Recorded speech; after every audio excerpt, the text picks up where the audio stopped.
Thank you for clicking on the YouTube channel, Nerds in the Hood. Hello YouTube, it is the homie, Rex the T-Rex here, and on today's video, I will be reviewing the 2012 film, The Lords of Salem.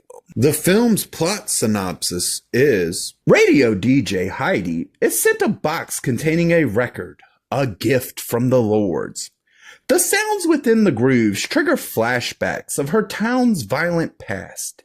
Is Heidi going mad, or is the Lords back to take revenge on Salem, Massachusetts? The cast for the film is, we have Sherry Moon Zombie as Heidi Hawthorne, Meg Foster as Margaret Morgan, Jeff Daniel Phillips as Herman Whitey Salvador, and Ken Force as Herman Jackson. This movie was written and directed by Rob Zombie. This movie was filmed in Salem, Massachusetts. As always with Rob Zombie, this is one of those films that's not for everyone, and especially not for the easily offended. This movie has an opening that looks good, and it tries to capture attention with some crazy ass visuals, but it doesn't do anything more than that. Rob Zombie continues to amaze me with the ability that he has to continuously create original characters for every film. As always, Rob Zombie does amazing at nailing the soundtrack for this film perfectly, which at this point it's really no surprise anymore. As no surprise to anyone, we get Rob Zombie's signature gritty grindhouse style, and it does fit this movie and the story that he's trying to tell. The actors do great in the roles that they are given with this film. Even if this movie doesn't reach the level that a lot of Rob Zombie's other films do, the actors still try to do their best with the material that they are given. Rob Zombie delivers some crazy ass visuals that seem to be what's meant to really carry this movie from the beginning all the way through the end. And while the visuals look great, realistically, they're not enough to truly carry this whole ass movie on that factor alone. We do get some really good effects in this film that still actually look really good. This movie has a weak point for me,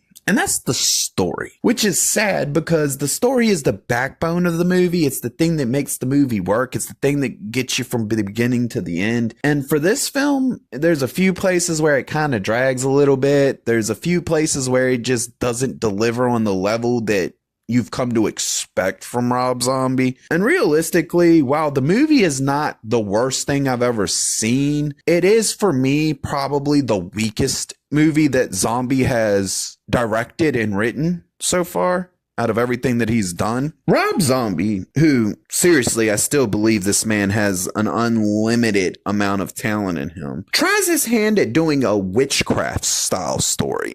And realistically, whereas all the other films he's done have felt perfect for him to do, this would be the one film that, even though you wouldn't think it would be an experimental film for him, it is. Because it just feels like he didn't really have the same amount of oomph or drive behind this movie that he put behind like 31, 3 from Hell, The Devil's Rejects, House of a Thousand Corpses. You don't get that kind of level of storytelling here, and I'm not sure if it was just because this was one of them things that he threw at the wall just to see if it works, or if it just wasn't a good idea, but it does.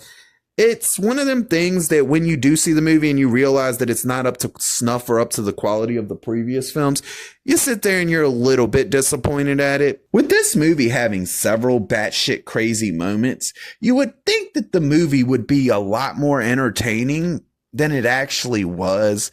But here's the thing. None of those batshit crazy moments really stood out or stuck with me after seeing the film. So what's the point of it if it doesn't achieve what it sets out to do, you know what I mean? After a lot of moments that kind of drag, we get a third act that it does wrap up the story, but at the end of the day, when it comes to being entertaining, it kind of falls flat. It doesn't really stick the landing too well, and realistically, it was okay. It really was just okay. We get a film that has some good acting. some good visuals, but the story seems to really go nowhere. And it doesn't really do anything for the film either, which can be disappointing when the story is literally supposed to be the backbone of your movie. I'm gonna tell you the truth. I told you in 31 that 31 was my favorite and that I would be reviewing my least favorite, and this is it. This movie is one that I really don't click with the story of because it seems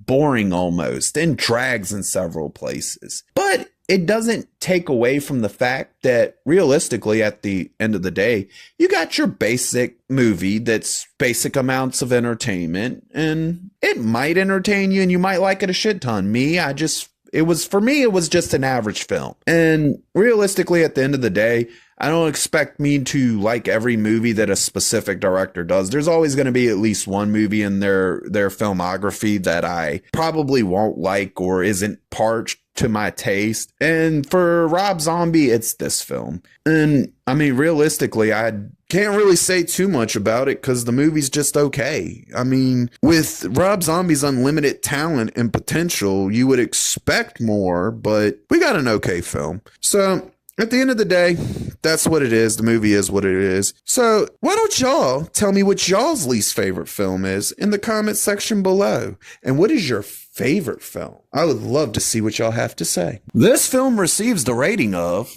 at least I'm not bored. If you liked the video, please click the thumbs up. If you disagree or agree with me, please leave a comment. And if you really want to see more of me, please hit that subscribe button.